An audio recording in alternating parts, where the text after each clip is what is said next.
അസ്സലാമു അലൈക്കും വറഹ്മത്തുള്ളാഹി വബറകാത്തു. ഖുർആൻ പഠനം. സൂറത്തുൽ മുൽക്ക് 15-ാമത്തെ സൂക്തം വിശദീകരണം ഭാഗം 1. ബിസ്മില്ലാഹിർ റഹ്മാനിർ റഹീം. അൽഹംദുലില്ലാഹി റബ്ബിൽ ആലമീൻ വസ്സലാത്തു വസ്സലാമു അലാ റസൂലിഹിൽ അമീൻ വഅലാ ആലിഹി വസഹ്ബിഹി അജ്മഈൻ. ഹുവല്ലദീ ജഅല ലക്കും, അവനത്രേ നിങ്ങൾക്ക് വേണ്ടി ആക്കിയവൻ, അൽ അർള ഭൂമിയെ, ദലൂലൻ അധീനമായത്, ഫംഷു അതിനാൽ നിങ്ങൾ നടന്നുകൊള്ളുക, ഫി മനാക്കിബിഹ അതിൻ്റെ ഭാഗങ്ങളിലൂടെ, വകുലു നിങ്ങൾ ഭക്ഷിക്കുകയും ചെയ്യുക, മിർ റിസ്ഖിഹി അവൻ്റെ വിഭവങ്ങളിൽ നിന്ന്, വഇലൈഹി അവനിലേക്കാണ്, അന്നുഷൂർ ഉയിർത്തെഴുന്നേൽപ്പ്. അള്ളാഹു ഭൂമിയെ ദലൂലാക്കി നിങ്ങൾക്ക് അധീനപ്പെടുത്തി തന്നു, മെരുക്കി തന്നു എന്നാണ് ഈ സൂക്തത്തിൻ്റെ തുടക്കത്തിൽ പറയുന്നത്. ഒട്ടകത്തെ മെരുക്കും പോലെ ഭൂമിയെ അള്ളാഹു മെരുക്കി തന്നു.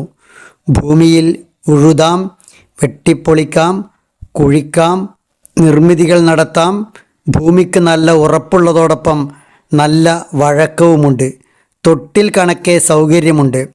കപ്പലുകൾ മുങ്ങാത്ത വിധം, വിമാനങ്ങൾ വീഴാത്ത വിധം സുരക്ഷിതത്വമുണ്ട്.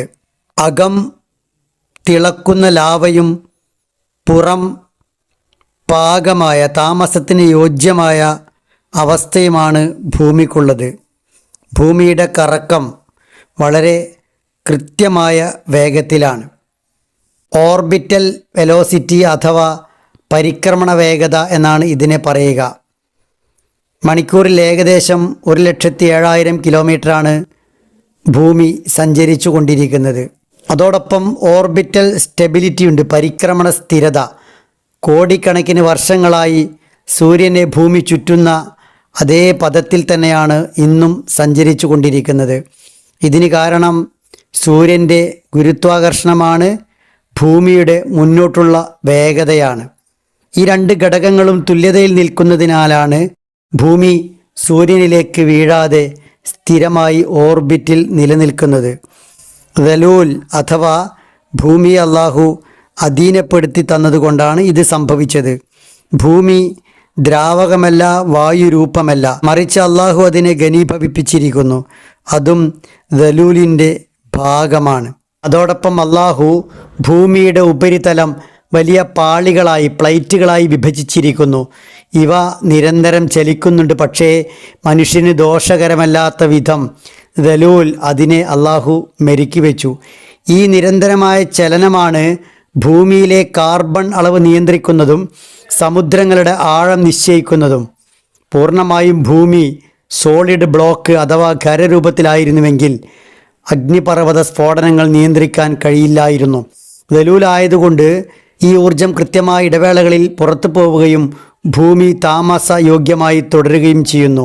അതോടൊപ്പം ഭൂമി ഒരു വലിയ കാന്തമായി പ്രവർത്തിക്കുന്നുണ്ട്, ജിയോ മാഗ്നറ്റിസം. ഭൂമിക്ക് ഉള്ളിലെ ഉരുകിയ ഇരുമ്പ് കറങ്ങുന്നത് വഴിയാണ് ഈ കാന്തിക മണ്ഡലം ഉണ്ടാകുന്നത്. ഇത് സൂര്യനിൽ നിന്നുള്ള മാരകമായ കോസ്മിക് കിരണങ്ങളെ തടഞ്ഞു നിർത്തുകയും ഭൂമിക്കൊരു കവചമായി വർത്തിക്കുകയും ചെയ്യുന്നു.